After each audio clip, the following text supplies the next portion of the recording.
Donna Meyers is 86 years old and has had a form of cancer called MDS for 35 years. She was diagnosed when she was in her 50s, and despite all of that, she looks 20 years younger than she really is. And in this conversation, we discuss how she has survived and thrived under the care of some very unusual and special people. So without further ado, here is my conversation with Donna. And after the bone marrow biopsy, he said, "You have MDS." And I said, "Okay, what does that mean?" And he said, "Well, there is no cure. And there's no question that you will die, but it's very, very slow. And it will happen over a number of years, but it's a very slow growing disease." And I thought, oh my God.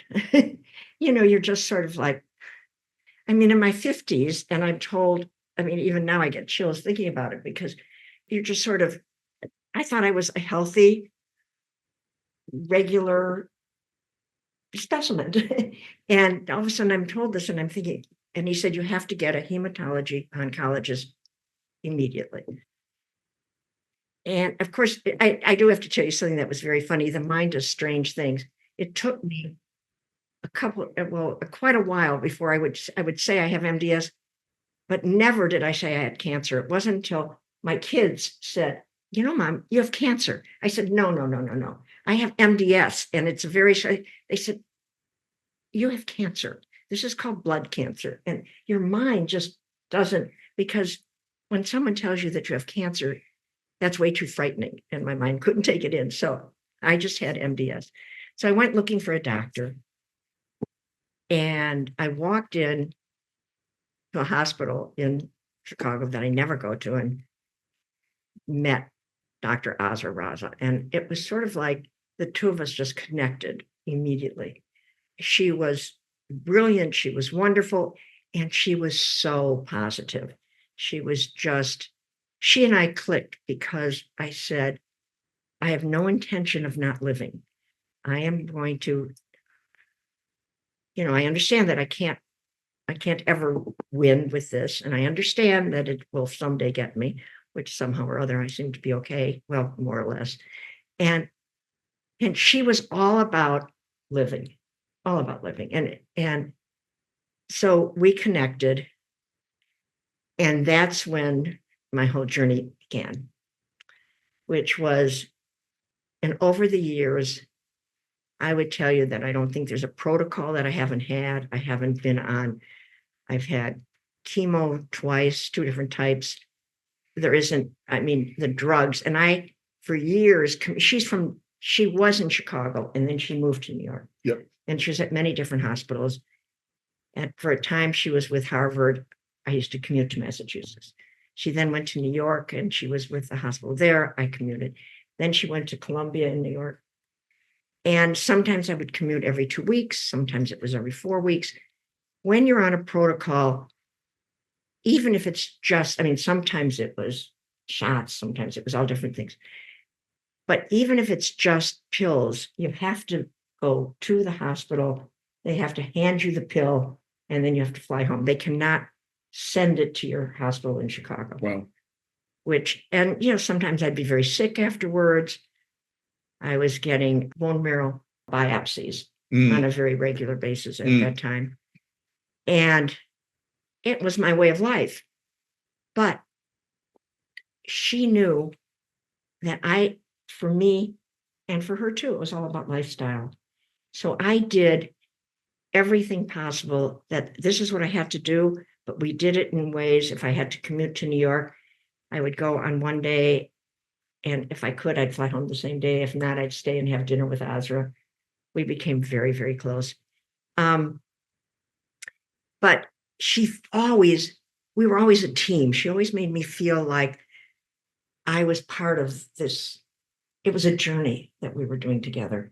And if there was something, and I would tell you that every single protocol that I was on, I always got sick. I always, after a time, had to stop. And she'd say, "No problem, no problem. We'll find another one." And go through the whole process again. And as she says, none of them actually cured me, but everyone did a little something. Hmm. I also started getting transfusions, which she immediately, and I don't know if you all know about what chelating means. No, don't assume people. I barely knew what it was when you told me last week. So, Well, when you get Tell us what that is. transfusions, you have an iron overload because my body doesn't, at this point, my bone marrow doesn't make any red cells. They were all mature and they die. Oh, So all the blood, is that basically what MDS means? yeah, Your bone marrow does not make red blood cells. that's correct. So that doesn't sound like it would No, work no. out for. It for makes red blood cells, but they're all immature and they die. Oh, So they're not. they're baby blood cells that can't do much. That's exactly right. That's exactly right. So That doesn't sound like you would have a very good day if all of your blood cells were not doing their job. you get extremely anemic. And when you're very anemic, it means that if you get up and you walk from here to there, it's like, oh my God, I don't think I can do this. You're just exhausted. You have trouble breathing, all that kind of stuff. So Azra always knew that for me, it was about how I live, quality of life. And so she allowed me to have a lot of transfusions.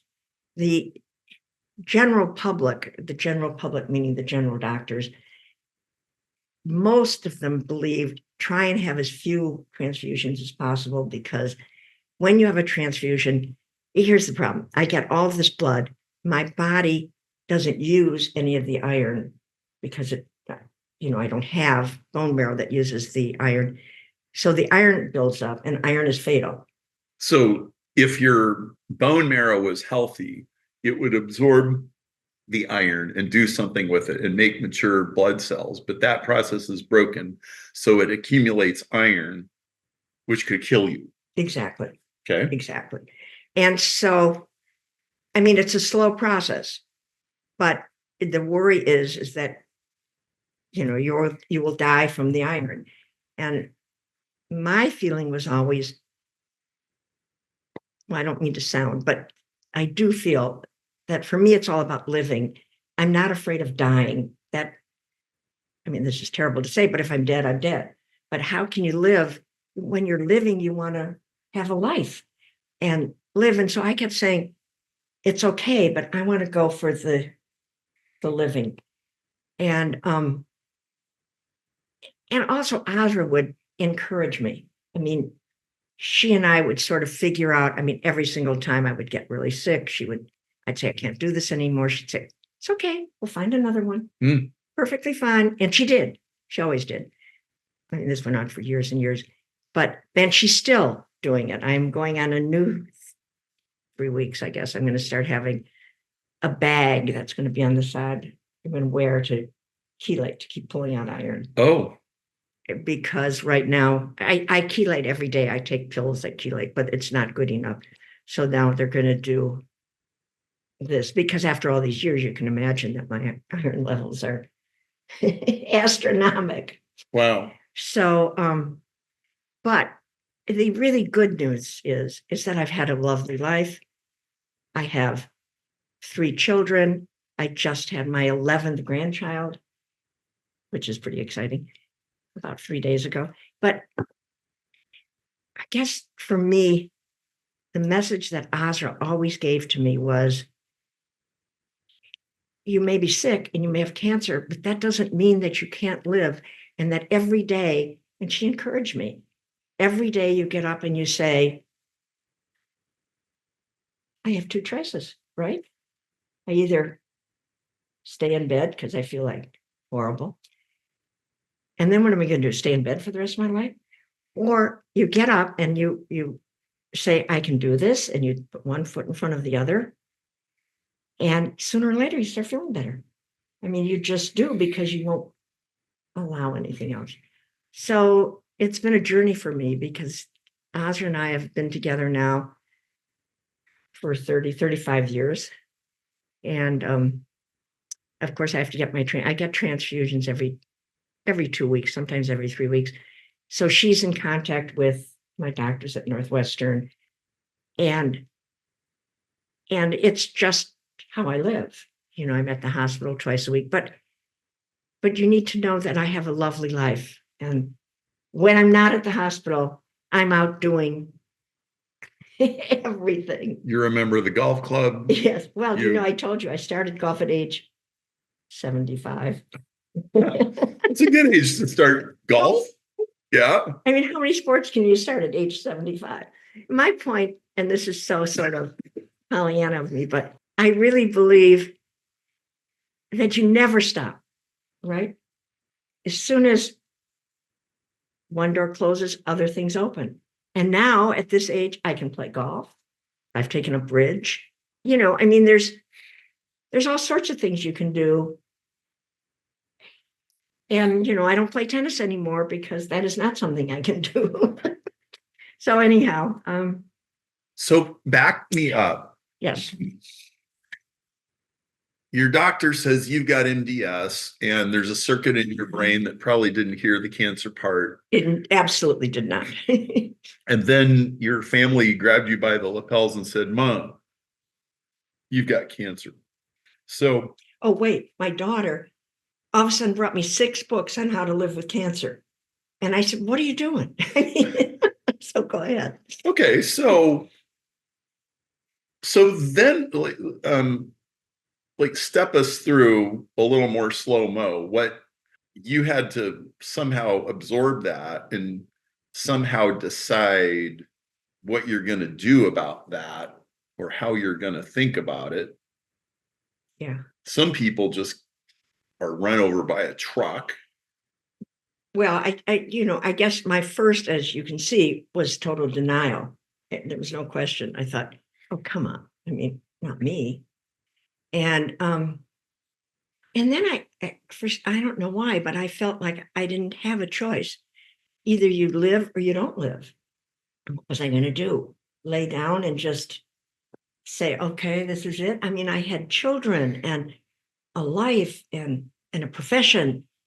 And I just thought, no. As long as I'm alive, I'm going to be out there. Was Ozra the first doctor you saw? No.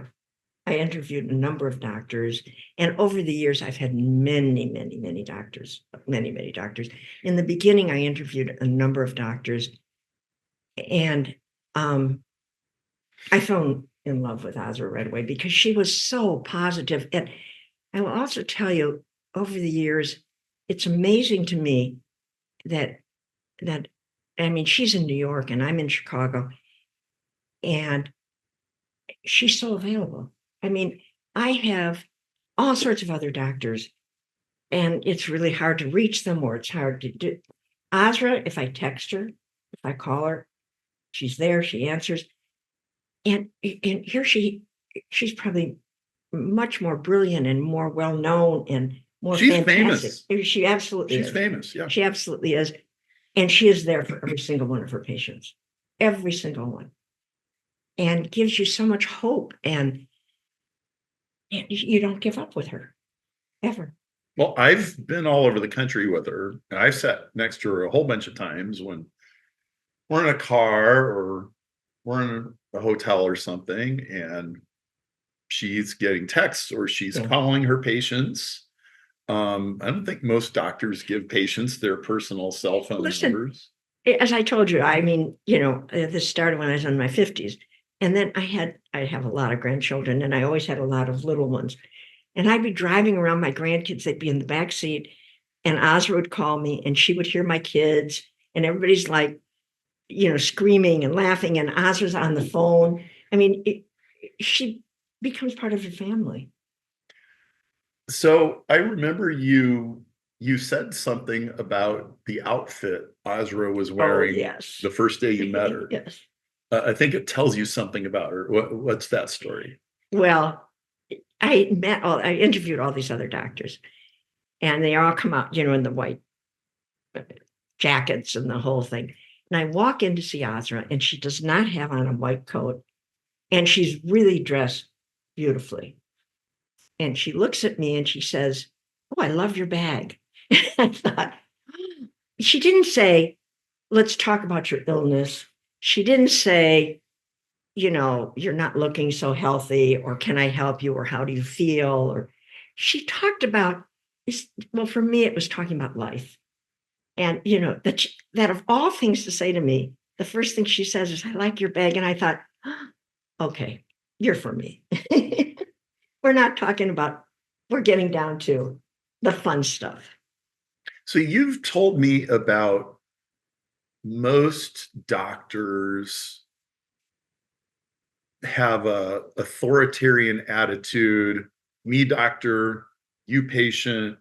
I tell you what to do, you Yeah. do it. And that's not worked for you. And you have a different view of what the patient doctor relationship should be like. I feel so strongly about this because I think that if you don't, as a patient, feel that you have some control over your body, if you don't feel that you have some sort of effect on what's going to happen, you feel that you're just being done to. And you become almost like a victim is not the right word, but you certainly feel that you're like, oh, okay, whatever you say, I'll do it. Oh, okay. And they take away your presence, and they take away that you too can have feelings, and you too can say, hey, I don't really want to do this because this doesn't feel good, or I'm not feeling well. Can we, from this protocol, can we move on? And when you have a part and you feel that someone's listening to you and you're part of the treatment, it gives you a strength, and it gives you, you feel like you're living, you're just not some puppet.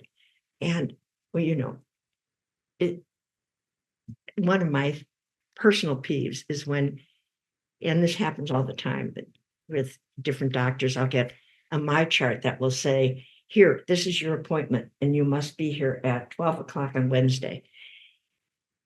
And guess what? If I have a lunch date on Wednesday, I call them and I say, I'm very sorry, but I can't be there at 12 o'clock, because the lunch date is more important to me, because I have this for the rest of my life.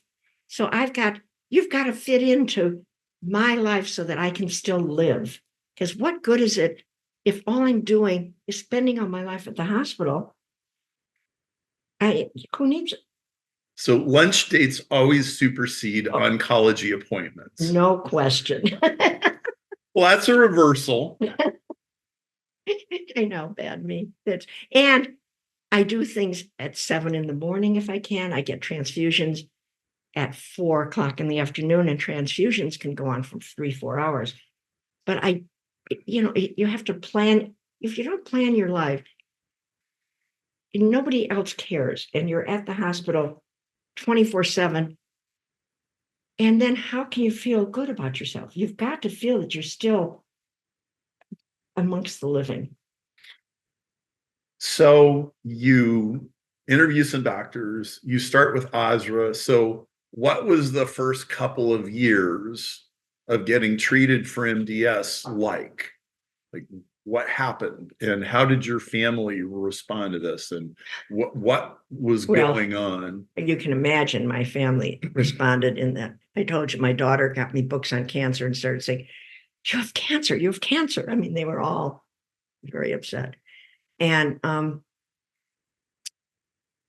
the first few years were hard because you're going downhill. I mean, I started not needing transfusions, and I started just going in and getting shots, and then the shots didn't work. And then I graduated to transfusions, and I was getting transfusions, and then I had to get more transfusions and more transfusions and more transfusions. And this was over a period of a number of years. And then, until you really get into a rhythm, I mean, I was constantly being stuck, and then I didn't have any more veins. And finally I got a port, which makes life so much better because then they can just access the port. But it's a constant until you adjust to, this is the way my life is going to be. And of course, protocols are difficult, but I've always felt that there's a lot that's very difficult, but there's also a lot of days that you feel okay. and you just cherish those days. And here I am, 86 and still alive. So give us some kind of an idea of, so 5 years and then 10 and then 15 and 2020, like what changes over, can you give us a sense of the Well, it just is. meandering? I mean, I can and I can't, because it all, I started, it was a number of years before I had to have transfusions, but I was having to go. I started out I think I was going to the hospital once every 4 weeks, and then I was going to the hospital once every 3 weeks and once every 2 weeks. And then I had my first transfusion, which was many years into it. When they tell you that the shots aren't working anymore and meds you're on don't work, and you've now got to have transfusions. And then it's not a straight path. The path goes like this. Something works for a little bit and then it doesn't. I had many run-ins with, were times where I was getting transfusions weekly, twice a week, because things weren't working. And it's a very up and down, nothing goes just downhill, but it is, it's gradually on the downhill slant. I tend to blur things, I tend to try and live today. And so, it wasn't easy. I would tell you, I can't tell you how many years I commuted back and forth to New York, many, many years. You just do it because you have to. It's not an alternative. And now I'm pretty, well, I do have to start this new thing, which I am not happy about. But of course, Azra said, you will do it because, you will do it. And I said, I will do it. But that's the other thing. I only will do so much. If something starts interfering with my lifestyle, then it's like, let's find another way. There's got to be another way we can do this. And Azra will always work with me and say, okay, I understand that what you want to do is you want your lunches, and we will make sure that you can keep doing that. And that's what she does. You mentioned that sometimes Azra and other doctors have had you appear at their events. Yes. Or you'd be on a panel or something. And I asked you, so what do people ask you from the audience, or like when they come and talk to you during a break, what do they ask you? I thought you had a pretty interesting answer. Well, first of all, I have absolutely no idea what I told you, but because who remembers? It was only a week ago. Like really, but no, it's usually the reason that it's always been, and actually made me feel good to be able to do this, is because these people, it's always people who have MDS, and they always come up to me and feel hopeful. And I tell them, you can have a life. Just because you have a diagnosis that you have cancer, and you can live every single day till you die, and it's okay. And they feel so hopeful because they see that here I am sitting in front of them, and I've lived all of this time, and I have children and grandchildren, and I travel, and I do things, and I go, and they just, I think, and usually people will say, is it okay if I call you, and can I email you? And I always say, of course, but I feel so good because I give them, just because someone's telling you this doesn't mean that your life is over. And so they see me sitting up there and feel good about it.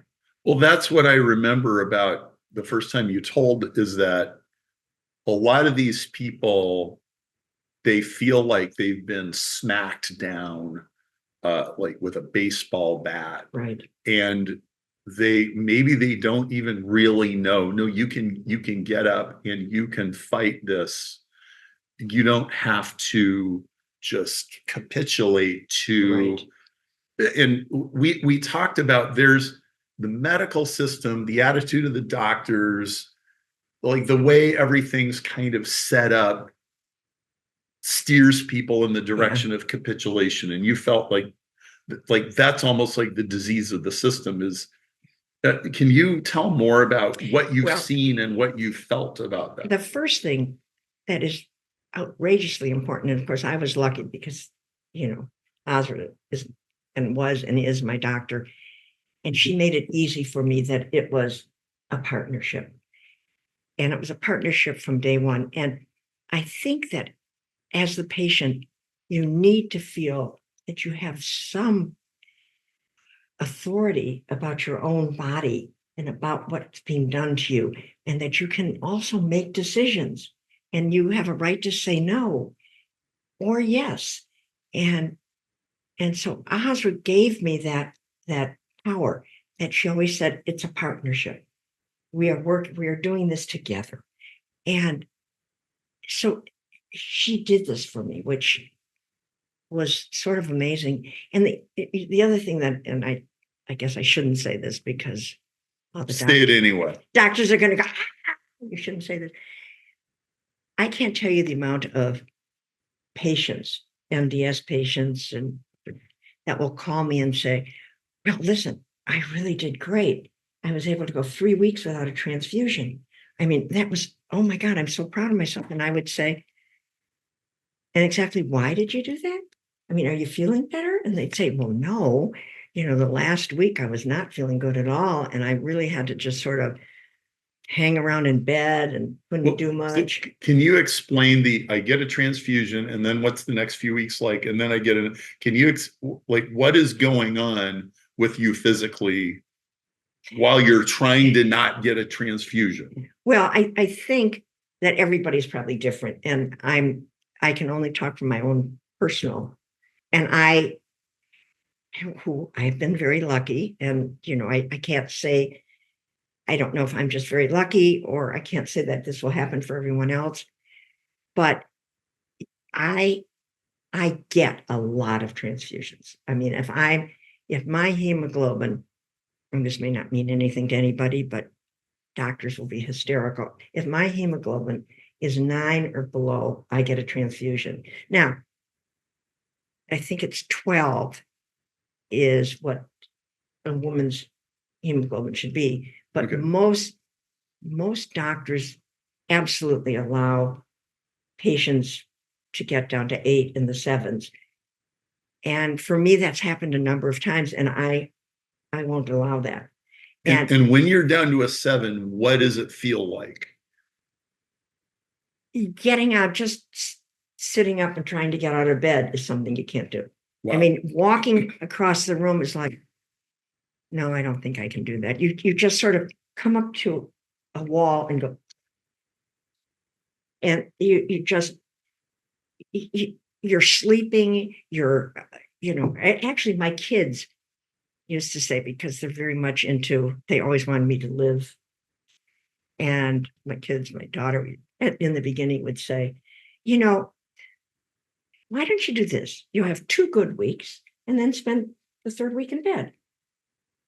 Doesn't that make sense? And you live that much longer. And I would go, nope. I will not do that. I'll take the shorter path, but I don't want to spend that week in bed every 3rd week. And is it true? Maybe you said this, but if you get too many transfusions, your iron can go too high and it can kill you. And this is why people try to go as long as they can. Absolutely. And you're like, I'd rather drop than just spend every 3rd week in bed. Yes, true. Absolutely true. And listen, just not that long ago, I was it's getting too close to home. I don't want any of my doctors to hear this. Osra can, not the others. But I was going to be out of town for the weekend, and I had my hemoglobin, CBC at Monday. And I'm trying to remember, I think that my hemoglobin was 9 maybe it was 8.9. I don't remember. They're very close.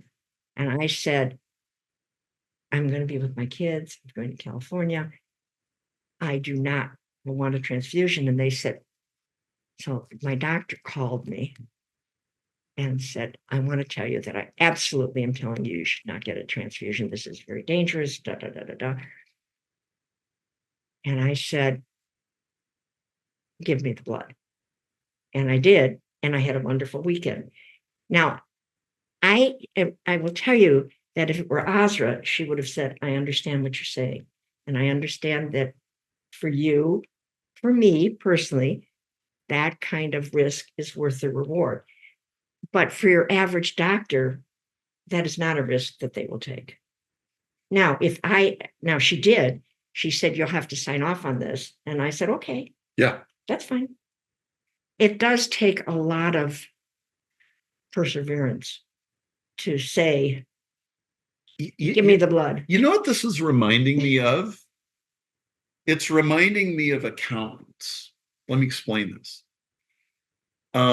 The very first accountant I ever had when I was like 22 said, I've never, ever been audited. And I thought that was good. Well, when I got older and I got more into business, what I understood, this is an extremely risk-averse person.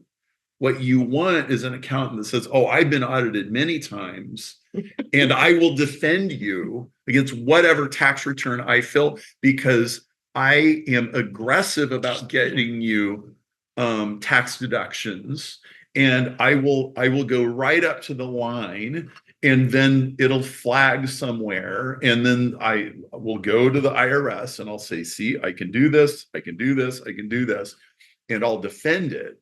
And that's a good accountant. Totally. And so the doc is the same thing with the doctors. Like they don't want you to take any risk that could make them look bad. Well, They'd rather that's harsh. I think that's harsh. I think you're right. But I do think that that's harsh because I think that doctors, their goal in life is to keep you healthy. Yeah. And to do what they can. And there is a risk.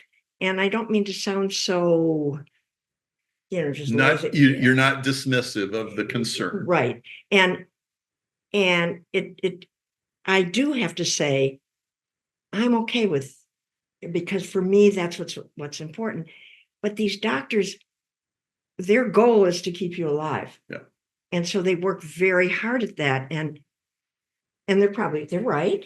They're not wrong. Yeah. I mean, I have a huge amount of iron right now. And I've been chelating every day of my life for the last, 25 years. And so now I have to go to something else. That was my decision. For me, it was an easy decision. And I wasn't like, it was just, there was no decision. It was just how I lived. But I do get where most doctors are coming from. I think Azra, first of all, is much more into a partnership, and she hears what you're saying and works with you as a patient. And that was sort of an amazing quality that a doctor has. Well, she is deciding to exercise influence in her relationship with the patient rather than authority. Yeah, that's true. Although she says things. Well, she's as authoritative as they come. You're right. But she doesn't default. You're right. To, I have a PhD, I went to medical school. Right. She defaults to, there's a sense in which you are equals. Yeah. And she will tell you it's a partnership. Yeah. And it's been a partnership all these years with the two of us. And, it's so amazing that I found her. And of course, I followed her all over the United States, but she's a unique person. And she also believes in, she's now going to cure cancer. And I have to tell you that if anybody can cure cancer, Mhm. Yes, she is going to cure cancer. Yeah, there's no question. I am sure of it. 100% convinced. Oh, yeah. And she can do these things. Mhm. Absolutely. And for the same reason, and it's interesting because she's that brilliant, but she still listens to me as a person and hears where my goals are. So let's both of us talk about, why do you think that being a really good bedside manner partner with patients makes her such a great scientist? And before you answer, I want to point out, most doctors are either a doctor or they're a scientist. So there's cancer scientists, and they got genetics and petri dishes and organoids and all the rest, and it's lab work. And then there's doctors that see patients every day. I don't have any idea the number, but I wouldn't guess it's any more than 5%, maybe 1% of doctors that see patients also have a science lab. So she's very unusual in that regard. But so that's kind of the setup. But why do you think that being good with patients makes her a great scientist? Yeah, that's very interesting because, of course, I'll tell you some funny stories about that. But Let's hear them. no, but I do think she has such a wide knowledge and a wide scope. And so by hearing what patients have to say, it's giving you a whole new dimension on what this disease means. Yeah. And how it's affecting you and what it's doing to me. I mean, she understands that when my hemoglobin is low, I don't want to live like that. And what does it mean when your hemoglobin is low? How are you living? How do you feel? I think all of that, taking that into account as part of the science, is very important because she's hearing the ways that this is affecting me in my body, and she actually is hearing it. And I think it's giving her the whole picture so that she can deal with it in a scientific way. The story I was going to tell you is that the two people that worked with her for all the years that I've been with her and were in her research and used to do all the research. And every time I did a bone marrow biopsy, I would always, they would take extra for research, et cetera, et cetera. And all these people were. And then one of them moved to Chicago, and Audrey said, "You've got it." She set us up and said, "You have to meet her." And I met her, and she was like, "Oh my God, I know every single thing about you, and I've never known who you were." Mm. And it was, she felt so, all she knew me was from a petri dish. And all of a sudden she saw the actual, and I think she felt like this gave her another whole dimension on what this petri dish and the research with this meant in real life. I have my own version of that. You know what it is? I get this person's email address, and they're on my email list, or they're a client, or they buy stuff every now and then. And then I go to a seminar, I actually meet the real person. Like, hey, wait a minute. Right. You're not just this ATM machine that exists out there somewhere in the world. You're actually, you have freckles, or Exactly. You're short. or you have crow's feet, or right. you're short or you're tall. Right. Exactly. You have an accent. Yeah. I mean, it's just, she looked at me like, she said, I've studied you for all these years. And of course, I'm looking at her and thinking, oh my God, you feel sort of exposed in a funny way.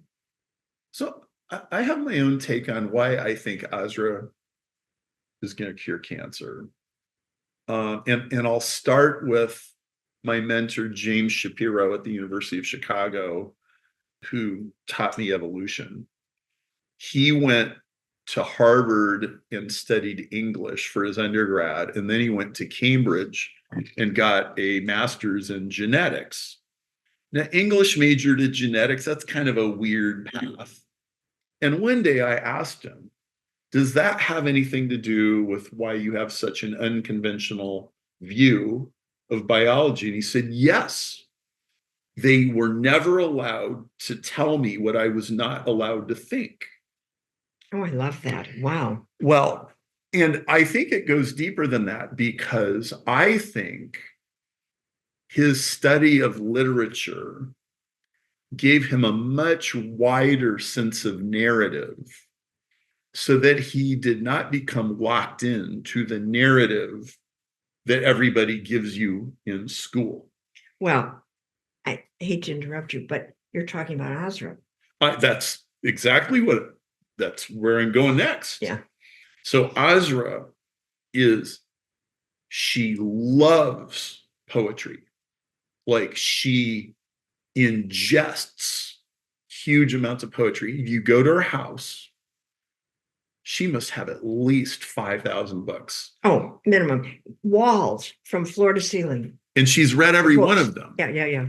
Every single one. And when she goes to a city, like she came to Chicago last June, and she said all she had to do was tell the South Asia Institute, which is like the Indian Pakistani community, Yeah. hey, I'm going to be in town, and they will immediately invite her to come and do a poetry reading. Right. And so if you go to one of these things, you'll get this mix of Urdu and English, and she'll do these.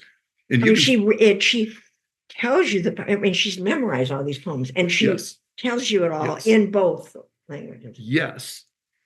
And my favorite professor, when I was 20 years old, he was an English professor, and he was the most respected professor on the campus. Like, everybody he was amazing. Everybody wanted to get into his classes, and I managed to get into one of his classes.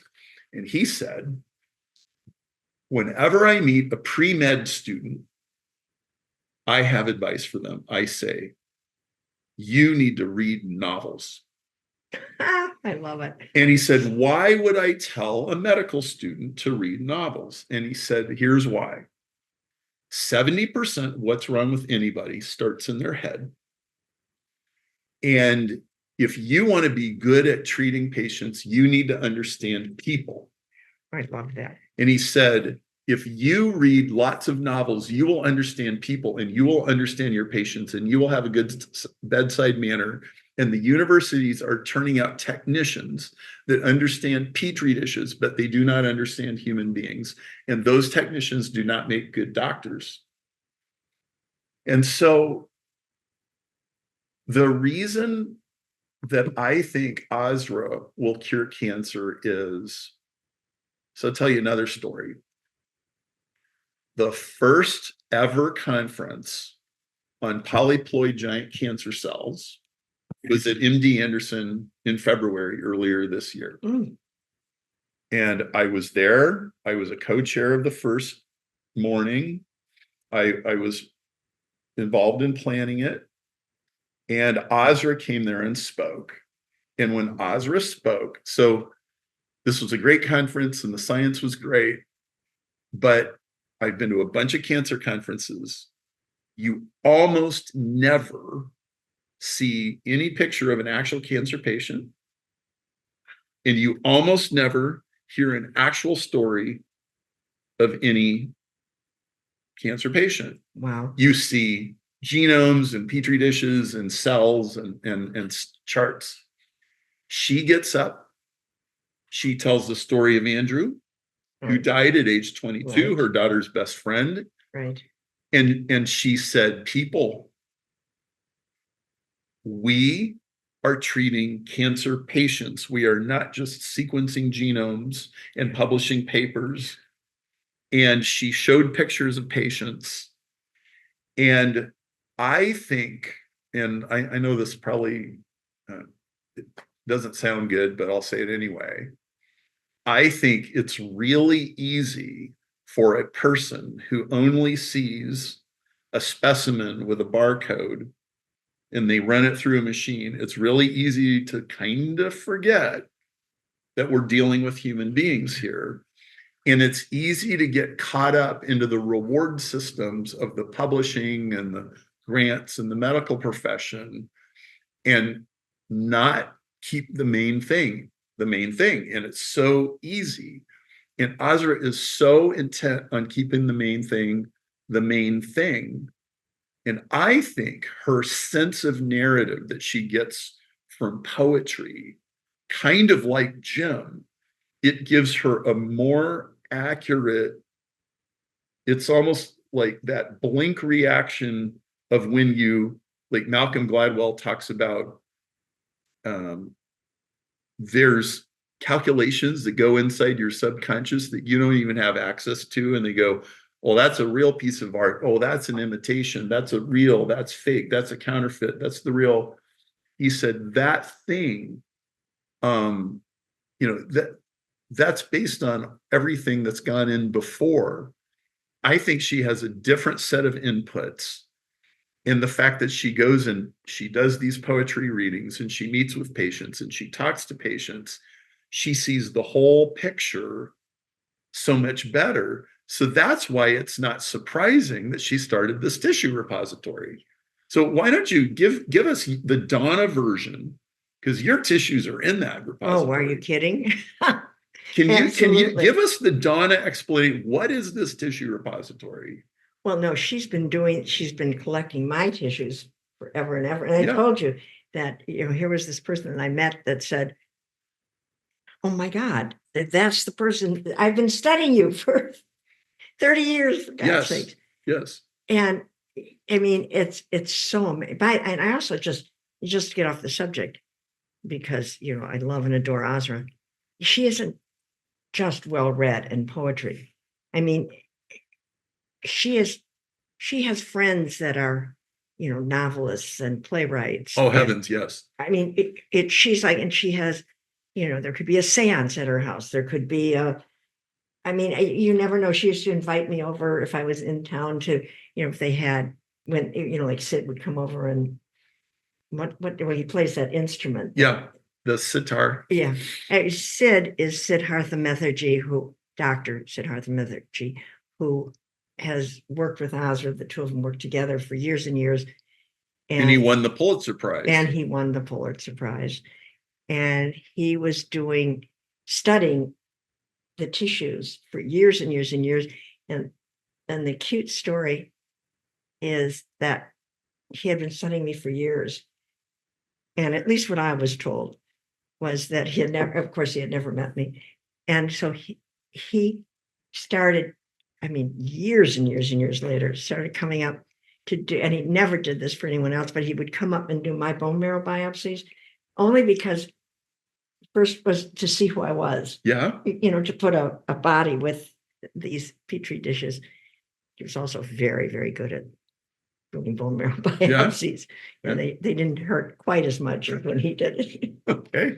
Well, he's fabulous and brilliant and wonderful. And the two of them have been together in this journey forever. Yeah.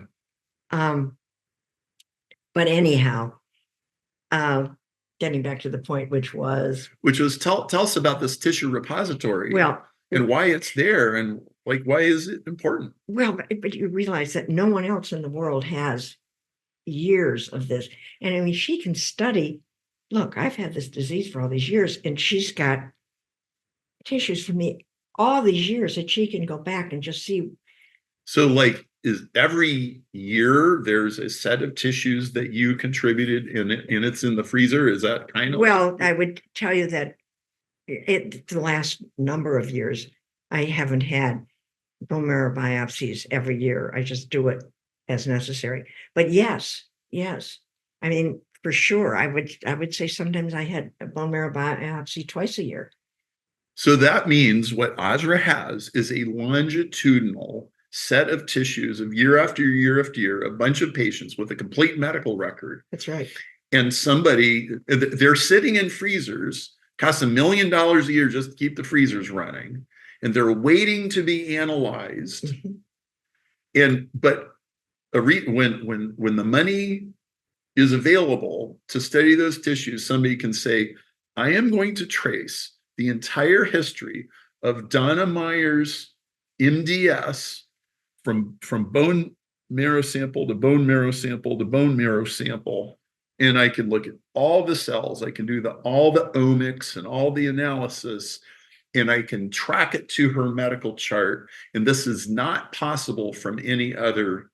Oh, absolutely. For sure.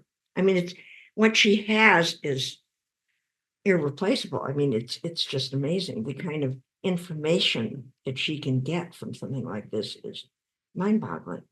I think there are 6 Nobel Prizes sitting in those freezers. I agree. Right now. Yeah. And I want to tell you a story. So we've been out fundraising to get these tissues studied. And I have 2 donors who have both given money to this project. And they would both probably give at least $1 million each if they were absolutely sure that they weren't the only one. Oh, interesting. Yeah. Okay. Because donors, most wealthy donors who support important causes, they have a concern, which is, I don't want this church, institution, university, hospital, research project, whatever it is, to be exclusively dependent on me.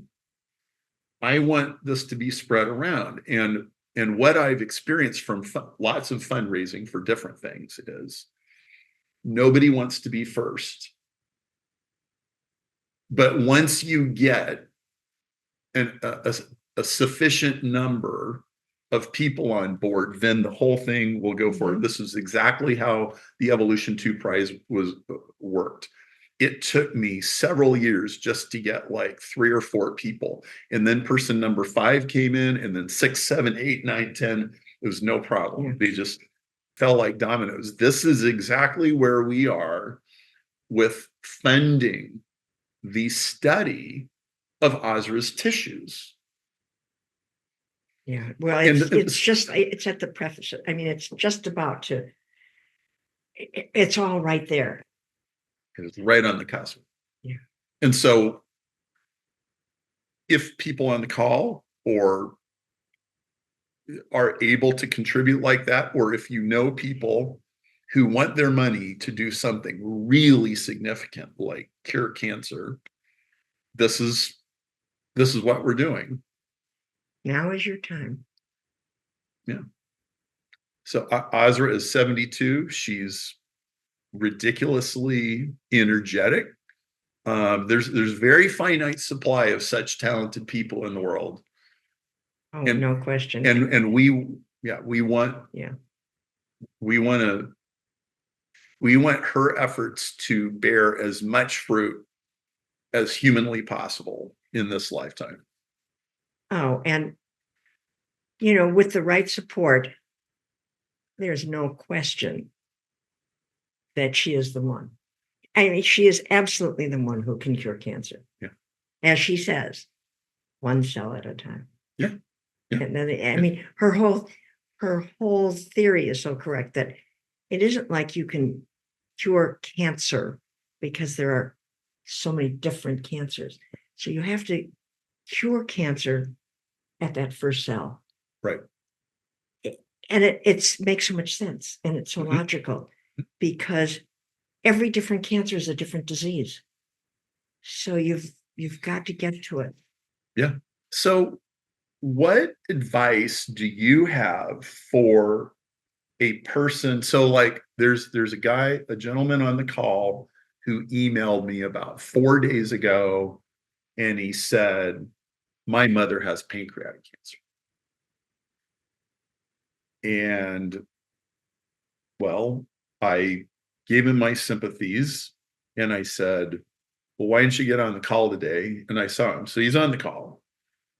But what would you say to either him or his mom or anybody else in the call that's like him or his mom, where it's either the person or it's somebody right next to you, and there's this overwhelming temptation to Give up.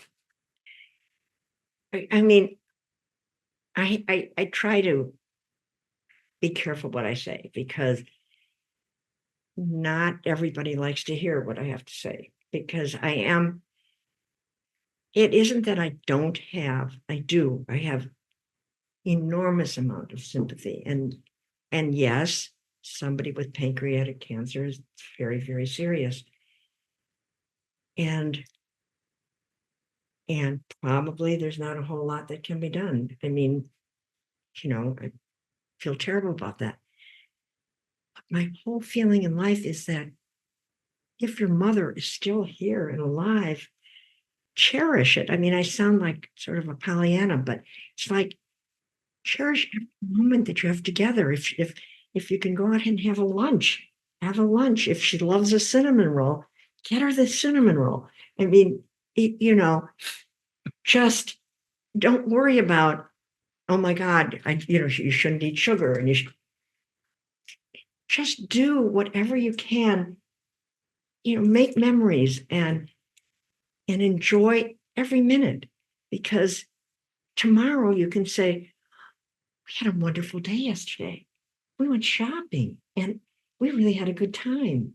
We had a milkshake. How fun was that? And so it's just, I'm all about living. So tell us about the $100,000 bars in your room over there. my candy room. Yeah, tell us about your candy room. No. Oh my God. I love it. No, I am a firm believer. I started this because I moved into this condo and there was this bar, and I thought, I don't want a bar. What am I going to do with a bar? And I decided that being that I have all these grandchildren, I had to have a candy room, because what's more happy than a candy room? And of course, the candy room had to be all junk candy, right? Because that's the best. I mean, who doesn't love junk candy? And so I started this candy room, and it started with my grandkids who loved it, right? Because you go in there and whatever you want. Yeah. And I am a firm believer that it's so much fun. I mean, I understand that you want to have your diets and you're healthy, but guess what? Candy's, I mean, it's okay. It's great. It's okay to have a little candy every now and then. And I think the thing I get such a kick out of is that I work out all the time because, I'm old and I have to. In order to keep going, you've got to work out. At least that's how I feel. And so I have these trainers that come to the house. And I thought, oh, they're going to go, oh my God, a candy room. How terrible of you. They love my candy room. Every single person who comes in. So it's just the whole idea that life should be whatever makes you happy. And that doesn't mean that you don't watch yourself and you don't do things within reason. But for heaven's sakes, just go out and have some junk candy. So I want to open this up for some questions. I'm sure you could raise your hand and we could turn on your mic and camera, or you can type questions in. As we wrap up here, I think probably a few people would like to talk to Donna or ask her a few things. If you'd like to support Ozra's work, you can go to reversingcancer.org, and you'll find there's donation links and there's explanations of exactly what we're doing. Reversingcancer.org. And if you want to talk to us directly, email John, Jon, at reversingcancer.org, and John Carell will get you whatever information you need. And does anybody want to talk to Donna? Kelly, go ahead and unmute. Hey, so I have 3 words to toss at you, and I'm curious what your answers are to this. So the 3 words are backbone, optimism, and grief.